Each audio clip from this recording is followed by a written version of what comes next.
Um filho briga com o pai pelo controle do universo.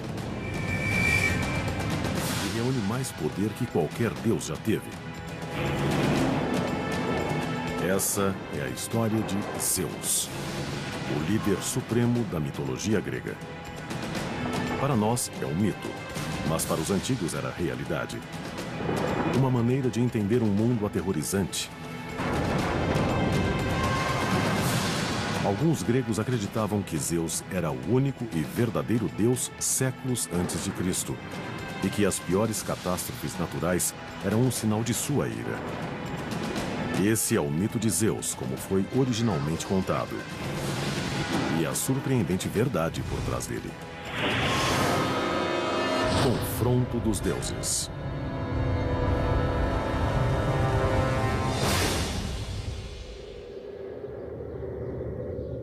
Se você controla o céu, controla o mundo.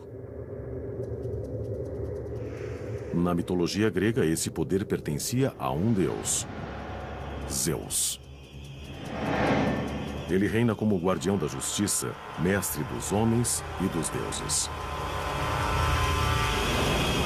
Zeus era o rei dos deuses, mas ele também era responsável pela justiça, tanto dos deuses quanto dos mortais na Terra. Isso é muito legal na mitologia grega. A sua obrigação como grego que adorava os deuses era simplesmente fazer o que era exigido para evitar que os deuses esmagassem você. Como comandante dos céus, Zeus tem o poder da natureza ao seu dispor.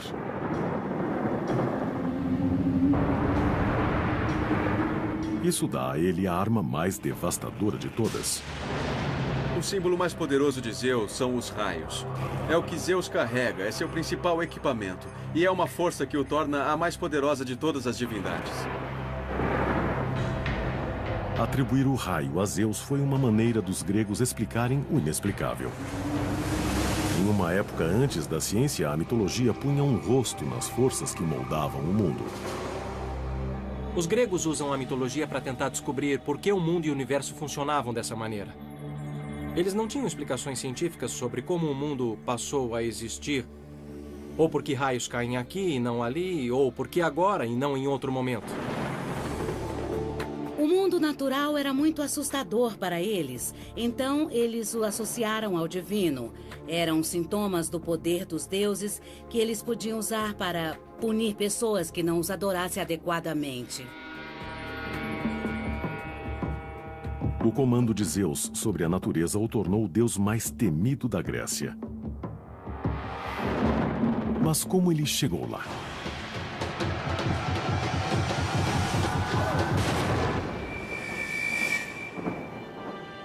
O que sabemos sobre Zeus começa com os textos do escritor da Grécia Antiga, Hesíodo, por volta de 700 a.C. Seu livro, chamado Teogonia, era a história grega da criação. O que o livro do Gênesis é para o mundo de hoje. Teogonia é a tentativa de Hesíodo de entender o mundo, de ordená-lo, contando sobre uma rivalidade familiar que acaba num cosmos muito bem ordenado, que é o mundo que você e eu conhecemos hoje.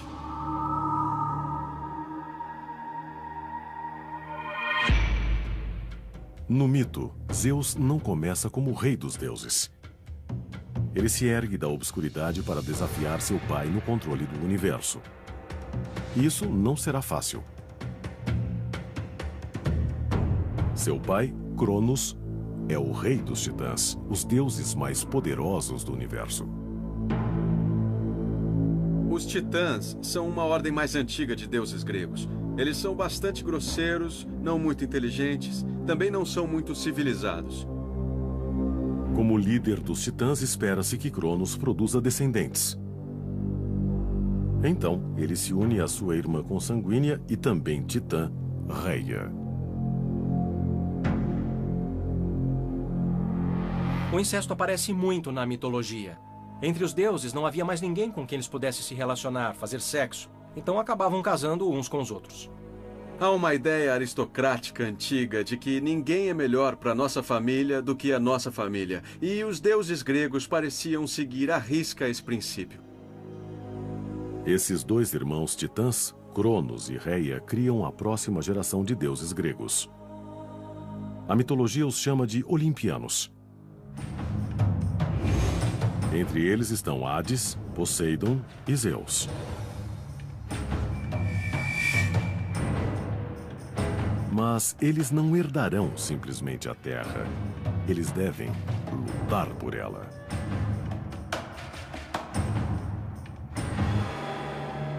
Cronos estava muito preocupado em ter filhos porque tinha medo que seu filho fosse maior que ele e o ofuscasse. O pai teme ser substituído pelo filho. Isso é psicologia humana. Veja Freud. Na verdade, Freud encontrou isso na mitologia clássica.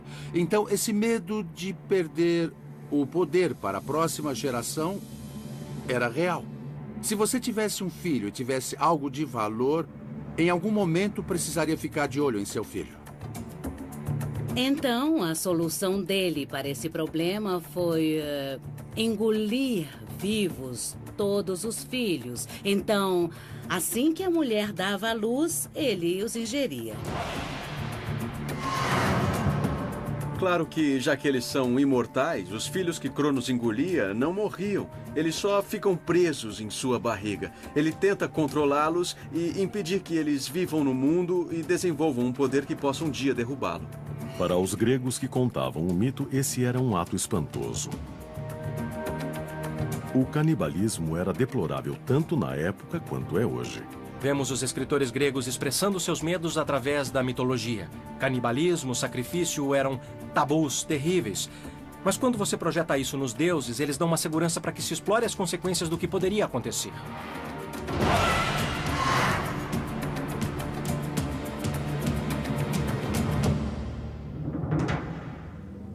Reia fica horrorizada.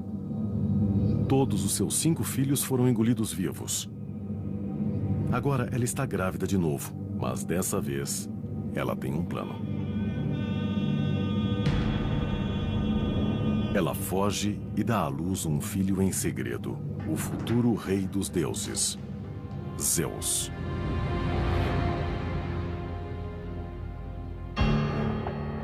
Mas Cronos espera engolir mais um filho. Então, Reia enrola uma pedra em uma manta e dá a ele. Sem pensar 2 vezes, ele agarra a pedra e engole. O plano de Reia é posto em prática. Cronos engole a pedra ao invés de Zeus. Zeus é salvo enquanto criança e é levado para um lugar que os contadores antigos do mito chamavam de Dobras da Terra. Zeus foi salvo pela esperteza de sua mãe. É uma história memorável, mas essa caverna secreta do mito pode realmente ter existido? Parece que os antigos acreditavam que sim.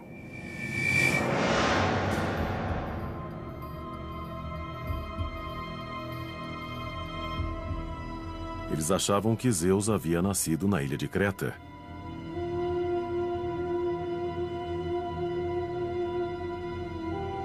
Nessa caverna na montanha.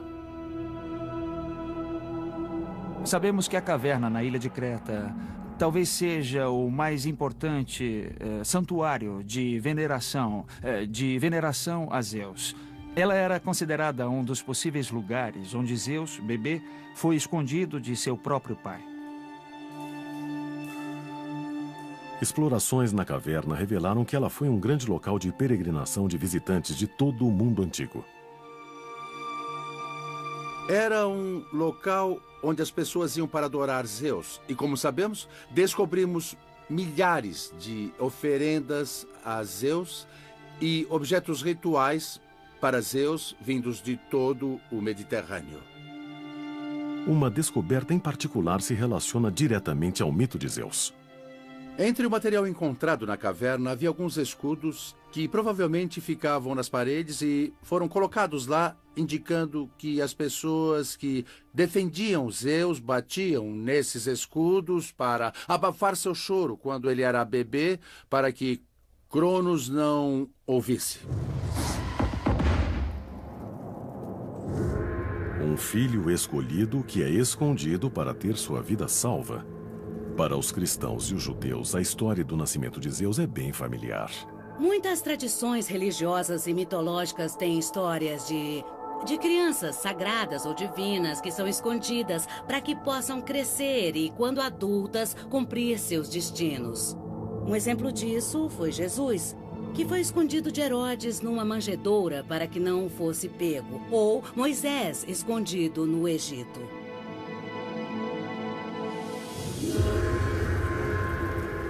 No mito, Zeus cresce secretamente dentro da caverna.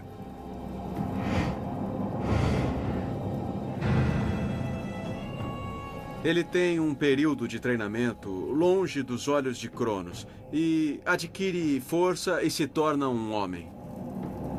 Zeus passa sua infância se preparando para cumprir seu destino.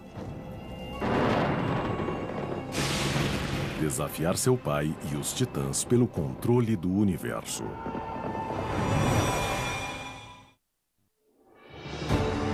Zeus escapou de ter o destino de seus irmãos, que foram todos engolidos vivos pelo pai, o titã Cronos.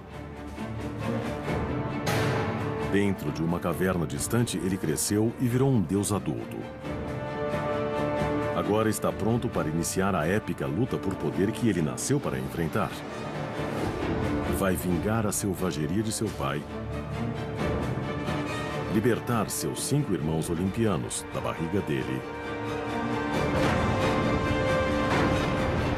e assumir o controle do mundo, agora comandado pelos titãs. A aposta dele é muito alta. Se ele for bem-sucedido, ele vai comandar o universo, mas se ele falhar, ele pode muito bem parar no Tártaro.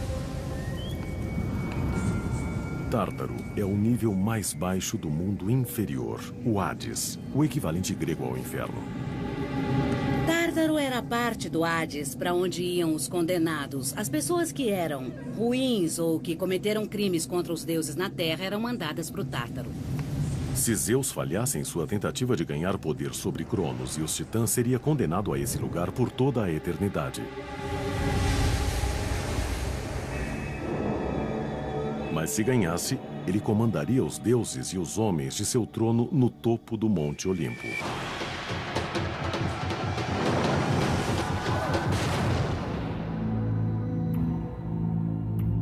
No mito grego, o Monte Olimpo é o lar dos deuses, mas também é um lugar real. É o pico mais alto da Grécia, quase 3 quilômetros acima do nível do mar. E é um lugar natural para poderes sobrenaturais. Os gregos acreditavam que seus deuses viviam fisicamente no Monte Olimpo. Era importante que eles tivessem uma ideia de onde ficava o céu, onde os deuses realmente viviam. É a partir de sua base no Monte Olimpo que Zeus arquiteta a rebelião contra Cronos e os titãs.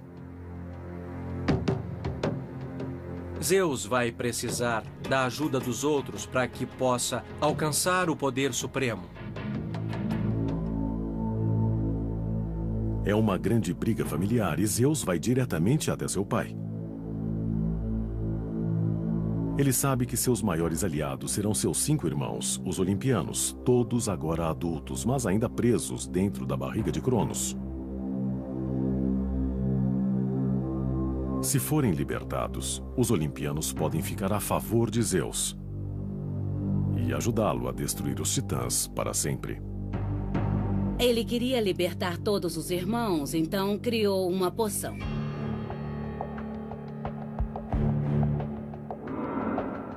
Em silêncio, Zeus entra na casa de Cronos e põe veneno em sua bebida à noite. Cronos bebe e passa muito mal.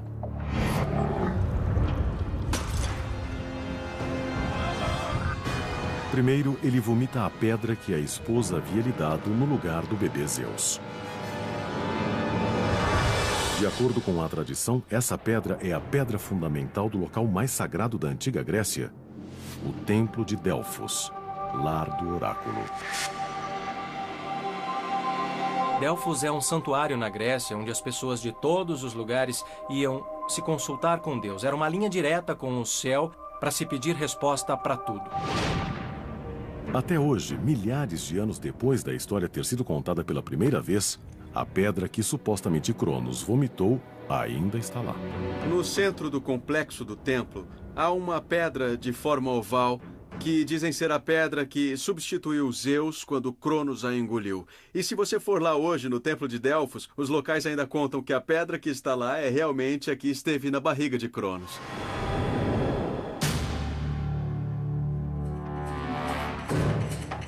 No mito, depois de vomitar a pedra sagrada, Cronos regurgita os 5 irmãos.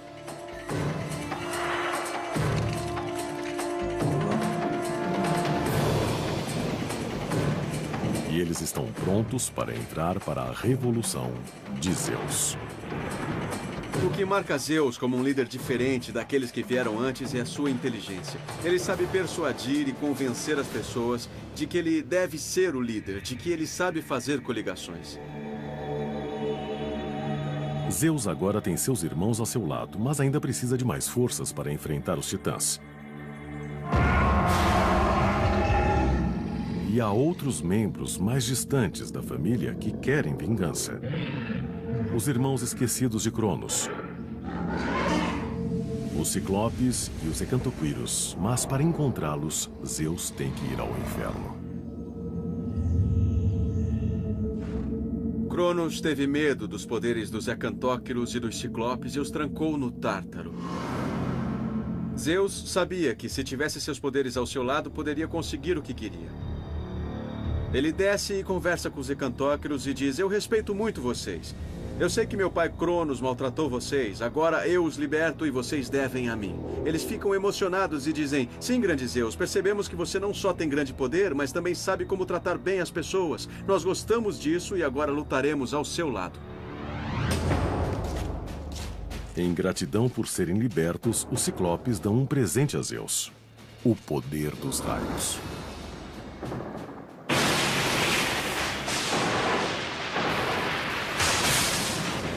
O raio é uma das mais devastadoras forças que existem na natureza. Quando os raios atravessam os céus, o ar tem a temperatura rapidamente aumentada em até mais de 27 mil graus. Isso é quase 5 vezes a temperatura da superfície do Sol. O raio dá a Zeus o poder de comandar o universo. Com esse raio, ninguém poderá vencê-lo.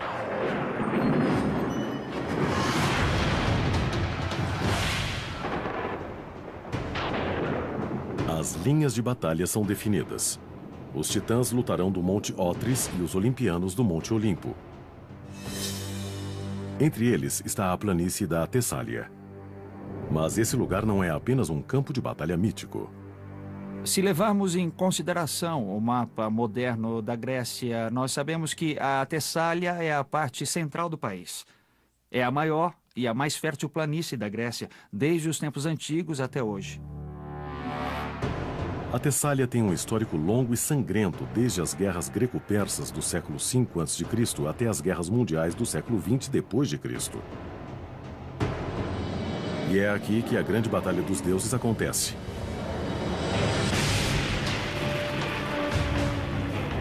Munido de uma arma de destruição em massa e com uma força de elite, Zeus inicia uma batalha destruidora. E até hoje, um lugar real pode ainda guardar as suas marcas. O momento que define a mitologia será agora. A batalha entre pai e filho está prestes a começar. É a velha guarda de Cronos e seus titãs contra o sangue novo de Zeus e dos olimpianos. O resultado definirá quem controla tudo. Do topo do Monte Olimpo, Zeus joga a fúria dos raios no exército de seu pai. A luta sacode a terra até suas entranhas. A única maneira de entendermos essa batalha é como um choque de mundos. Todas as forças do universo em choque ao mesmo tempo. Tem os Hecantóquiros de um lado, arrancando pedaços da montanha e atirando nas montanhas do outro lado. Do lado dos titãs tem aquela força enorme, aquela força bruta. Eles podem levar um soco e continuar lutando, lutando, lutando. É uma cena apocalíptica e não totalmente mitológica.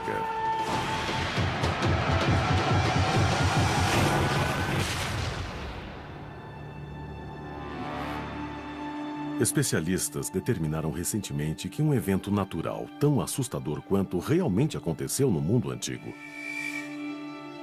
Há uns 3.600 anos, a ilha grega de Santorini viveu uma das explosões vulcânicas mais devastadoras de todas. Seus efeitos foram sentidos até a Califórnia. A explosão vulcânica foi o maior evento sísmico único na Terra nos últimos 27 mil anos. Para se ter uma ideia do quanto foi grande, imagine só uma montanha de uns 5,6 quilômetros de altura explodindo pelos céus de uma só vez. Em 2006, cientistas descobriram que a erupção de Santorini foi ainda maior do que se pensava. Escavações descobriram depósitos de cinza vulcânica equivalentes a 20 andares de profundidade, cobrindo um raio de 48 quilômetros por toda a ilha. Baseado nessa evidência, agora acredita-se que a erupção teve a potência equivalente a 50 mil bombas de Hiroshima. Uma explosão tão poderosa poderia aniquilar boa parte do mundo grego. Para os sobreviventes que conheciam pouco sobre o funcionamento de vulcões, isso só poderia ser a ira dos deuses. Quando os contadores de mitologia antiga contaram a história das grandes batalhas cataclísmicas que sacudiram a Terra, eles não tiraram isso do nada. Imensos abalos sísmicos estavam na lembrança das gerações gregas mais antigas, antes que esses contadores de mitologia escrevessem suas histórias. Com o confronto dos deuses na mitologia, parece que Zeus finalmente está prestes a assumir o controle do universo.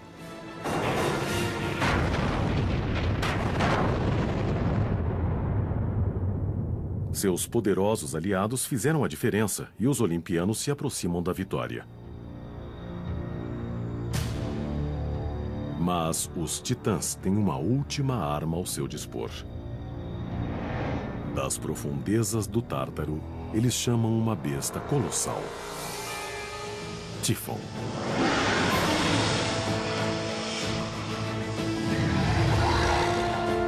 Tífon é um monstro incrivelmente forte e poderoso que desafia Zeus pessoalmente. É, na verdade, um último esforço e o monstro final, o desafio final que ele deve vencer para assegurar a sua liderança no universo. É uma batalha sobrenatural. Uma luta decisiva entre o bem e o mal. E tudo leva à maior arma de todas. Depois que Zeus e Tífon iniciam essa batalha final épica, uma hora Zeus consegue o domínio e vence com seus raios. Com um golpe final, Zeus leva Tífon e seus aliados titãs para o Tártaro, onde eles são condenados a passar a eternidade em um abismo de fogo.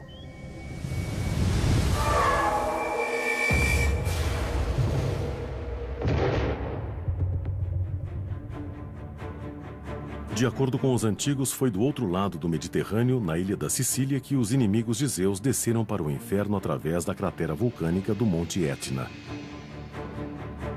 A lenda local diz que Tífon ainda está lá dentro e está por trás de todas as erupções vulcânicas através dos séculos.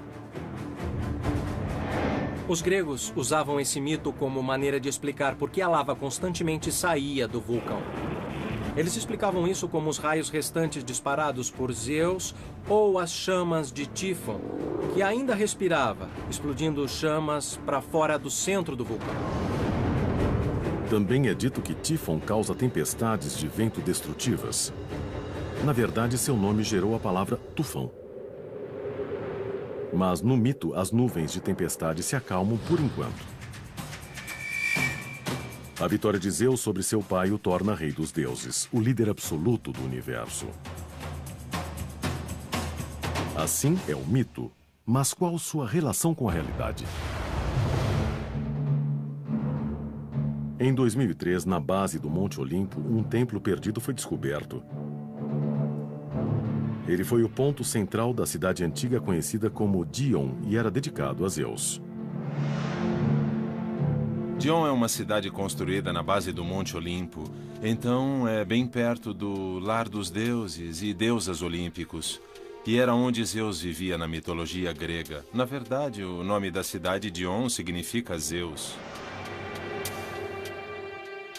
O templo de Dion data do 5º século a.C., a era de ouro da mitologia grega. Espalhados pelo local há blocos de mármore com desenhos inconfundíveis. Águias. Na Grécia Antiga, as águias eram o símbolo divino de Zeus. E há mais.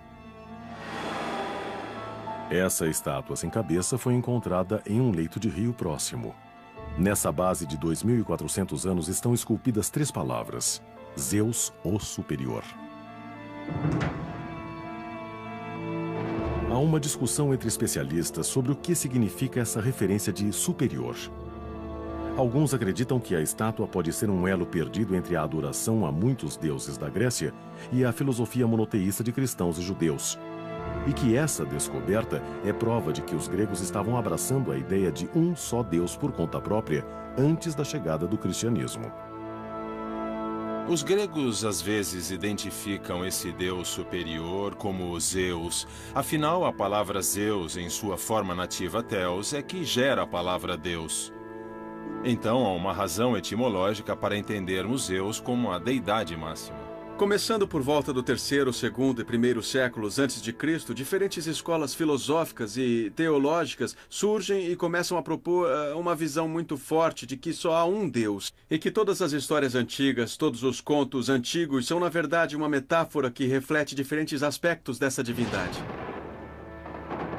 Para as pessoas que adoravam em Dion, é claro que Zeus era diferente de todos os outros deuses gregos. Na verdade, ele podia ser o único que importava. No mito, Zeus alcança o poder absoluto que buscava. Mas esse poder logo será ameaçado por um inimigo inesperado. O rei dos deuses está prestes a ser traído pela pessoa mais próxima a ele.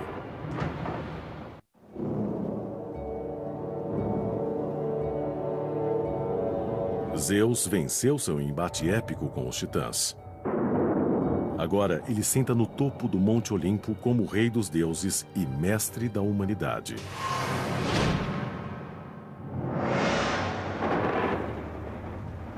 Os antigos gregos adoravam Zeus acima de todos os outros, mesmo ele tendo muitas falhas. Os antigos deuses gregos são como humanos. Eles têm falhas, têm forças, têm fraquezas, têm todas as coisas que seres humanos normais têm. Na verdade, uma maneira de entendermos isso é que os gregos desse período pensavam em seus deuses como seres bem parecidos com eles próprios, mas muito, muito maiores. De acordo com o mito, Zeus tem uma fraqueza muito humana que ameaça ser a sua ruína. Um incontrolável desejo sexual. Zeus gosta de mulheres. Essa é uma das coisas mais cativantes e mais exasperantes nele. Ele tem essa muito humana característica de nunca ver uma mulher que não lhe interesse. Zeus faz qualquer coisa para seduzir suas conquistas. Ele até usa disfarces. Zeus visita mulheres mortais com vários disfarces, o que for preciso para que seja consumada a relação. Então, em diferentes histórias, sabemos de Zeus transformado em águia, transformado em cisne, transformado em touro, transformado em várias formas e até em humano para imitar o rosto do marido de alguma mulher, enganando ao máximo para que elas se relacionem com ele.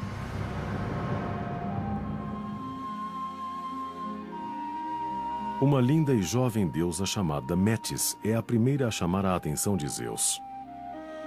Ele a torna sua esposa. Metis é uma mulher jovem e atraente, e a qualidade que a difere das outras mulheres é a capacidade mental. Na verdade, seu nome em grego significa prudência. Quando Zeus a observa, ele a acha muito atraente. Mas a afeição de Zeus por Metis é assombrada por uma profecia obscura que ameaça seu poder. Ele fica sabendo que ela terá um filho dele que um dia roubará seu trono. De repente, Zeus, assim como seu pai, teme sua prole. Zeus representa essa terrível tradição que começa literalmente no início dos tempos, de filhos destruindo seus pais para conseguir se impor. Mas Zeus jura que dessa vez será diferente. E ele toma uma atitude drástica para que isso aconteça. Engole sua esposa viva.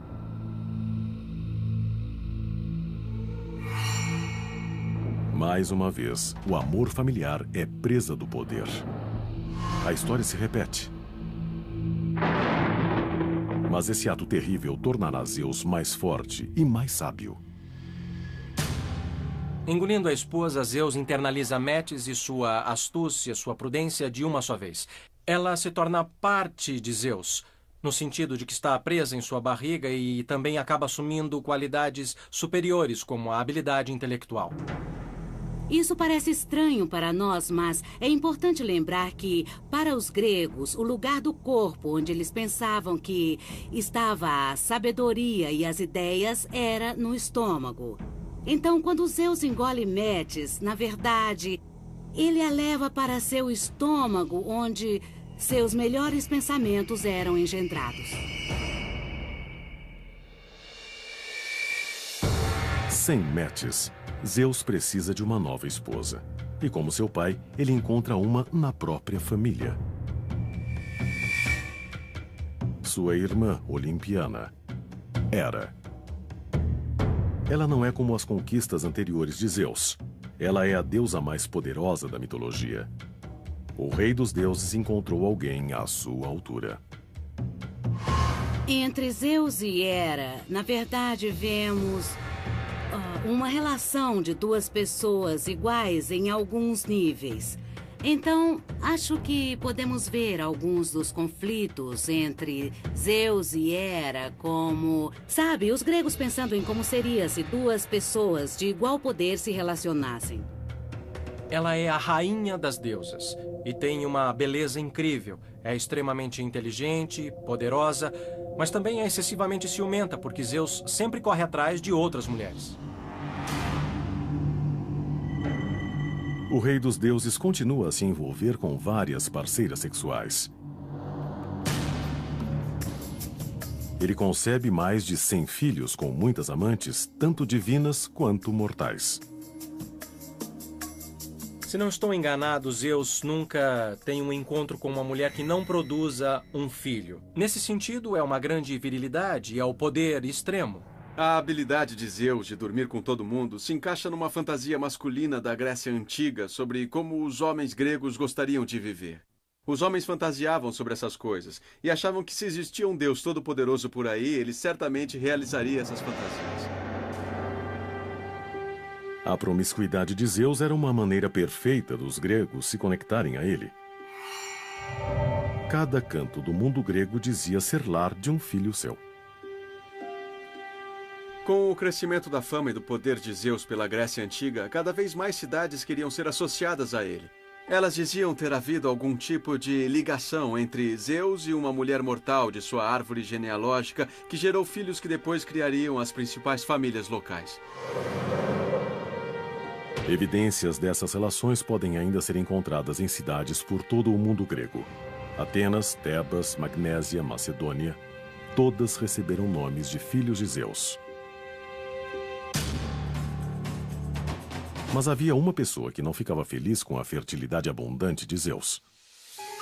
Na mitologia, sua esposa Hera estava cansada. Ela jura fazer o rei dos deuses pagar caro por seus flertes crônicos.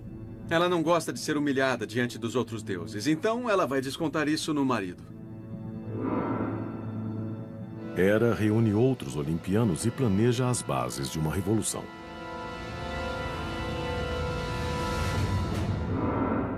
Hera vai até os colegas, deuses olímpicos, e pergunta: por que Zeus é quem manda? Ele não é mais importante e poderoso que qualquer um de nós. Se nos unirmos, podemos expulsá-lo. Então, eles se revoltam e aprisionam Zeus. Zeus acorda de um cochilo e descobre que está acorrentado, prisioneiro, em sua própria cama. É a maior traição, uma conspiração armada pelos irmãos que ele um dia salvou. A revolta dos deuses foi a maior ameaça que Zeus já encarou. Ele nunca imaginou que os mortais poderiam desafiar seu poder, mas o poder combinado dos deuses olímpicos poderia realmente vencê-lo. Esse foi um dos momentos mais terríveis da história de Zeus. Ele estava prestes a perder tudo.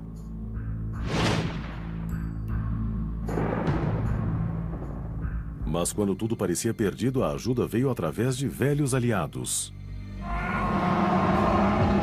Os Ecantoquíros. Quando eles souberam que Zeus tinha problemas, vieram em seu resgate partindo as correntes enquanto os olimpianos buscavam refúgio.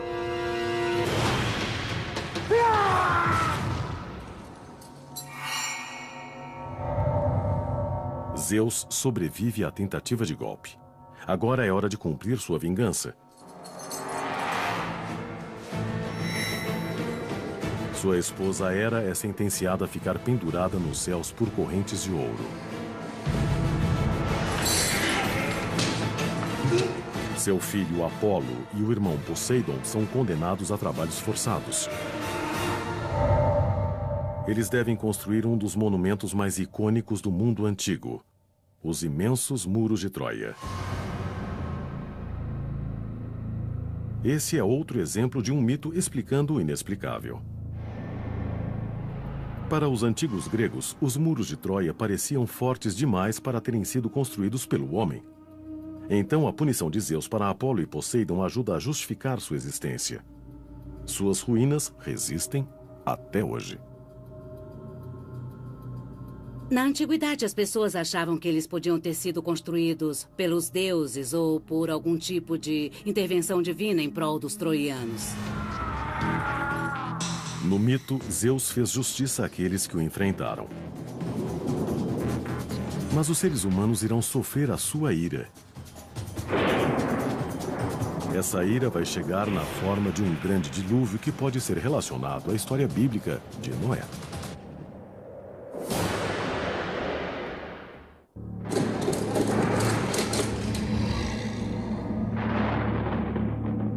O deus mais poderoso da Grécia sobreviveu a uma tentativa de golpe. Ele fez justiça imediatamente aos conspiradores, mas ainda não terminou. Agora, a humanidade vai ver o tamanho de sua ira.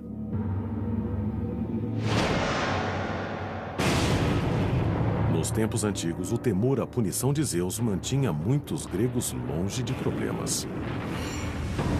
Quando as pessoas faziam alguma coisa de errado, tomavam muito cuidado para que Zeus não os atingisse com um raio. Há muitos exemplos na história grega de Zeus destruindo cidades e civilizações inteiras porque considerou que elas exageraram, que blasfemaram contra os deuses ou que tinham ficado orgulhosas demais para que continuassem vivendo. O autor grego Hesíodo escreveu que sem o temor da ira de Zeus, os humanos viveriam como animais e os fracos estariam nas mãos dos mais fortes. Zeus traz a ordem. Zeus traz a justiça e traz a civilização.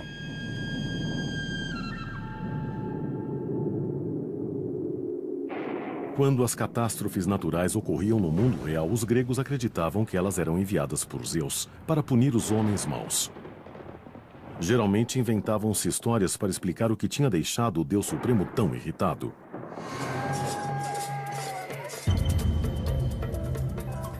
De acordo com o mito, o momento de ira mais assustador de Zeus vem depois que ele vê humanos praticando canibalismo. O canibalismo era muito importante na religião dos antigos gregos porque eles o consideravam hediondo. Na verdade, comer carne humana é algo que você atribui a lobos, a cachorros, mas não a seres humanos. Zeus conhece o canibalismo.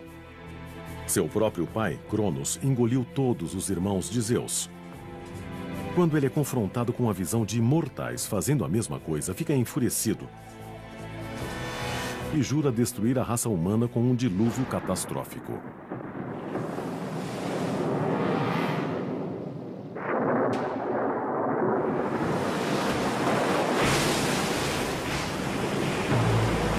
Passam 9 dias e 9 noites. A chuva não para e a terra inunda aos poucos.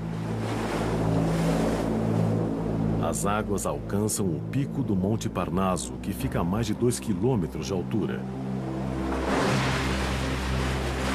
Em todos os cantos da Terra, a raça humana perece. Quando a chuva para, apenas 2 mortais ainda estão vivos. Incrivelmente, eles sobreviveram à tempestade construindo uma arca. Um dilúvio feroz, uma arca e apenas 2 sobreviventes humanos. Os paralelos com o Antigo Testamento são impressionantes. Pode ser o dilúvio bíblico de Noé, podem ser as enchentes de Zeus, podem ser vários desastres gigantescos com água que vemos em várias culturas pelo mundo. Todas essas histórias remetem à catástrofe natural que afetou a memória coletiva de pessoas que viviam na parte leste do mar Mediterrâneo. Um dilúvio como o descrito nesses mitos devastaria a humanidade.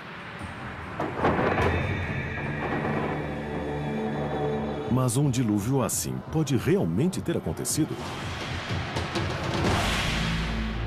Na última década, cientistas descobriram pistas impressionantes que provam que sim.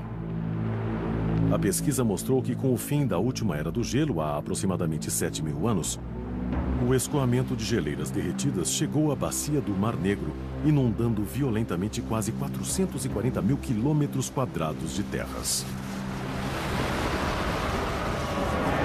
Para essas pessoas, o mundo inteiro estava inundando. E certamente elas achavam que irritaram os deuses para que, de repente, fosse imposta essa tragédia a elas.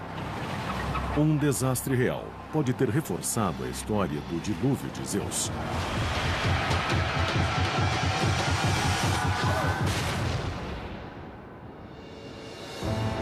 No mito, Zeus obteve o poder diante de forte oposição. Mas há mais um desafiante com o qual ele não contava: Jesus Cristo. No 1º século depois de Cristo, sua mensagem tomou o mundo de assalto e destronou o deus dominante da Grécia. Quando o cristianismo veio e prometeu uma salvação que viria depois da morte, as pessoas tiveram no que acreditar. Algo podia acontecer a todas elas depois de sua morte. O cristianismo encontrou muitos seguidores. O pulso forte de Zeus sobre a humanidade falhou quando essa nova religião se espalhou pelo mundo mediterrâneo. Por fim, a mesma civilização que o adorava, agora o rejeitava. Na antiguidade não havia força mais poderosa que a de Zeus, exceto uma, a do destino. Nem Zeus podia mudá-la. Por mais que quisesse torcer e mudar ou redirecionar o destino, ele era submetido às suas ordens. Antes do surgimento do cristianismo, o mito de Zeus cativou o mundo grego por milhares de anos e fez dele o mais temido e respeitado de todos os deuses. Mas ele foi apenas um de vários da Grécia e além que deixariam sua marca na humanidade. Alguns ainda têm nomes familiares: Hércules, Hades, Medusa. E cada uma de suas histórias é uma janela para um mundo há muito perdido. Um código esperando ser decifrado. Esses mitos revelam para nós, de maneira poderosa, a camada escondida por baixo de nossas vidas conscientes, de nosso entendimento do mundo. E como uma arqueologia da mente humana, podemos entrar nela e ver os recantos profundos da psique humana. E é exatamente isso que os torna tão poderosos.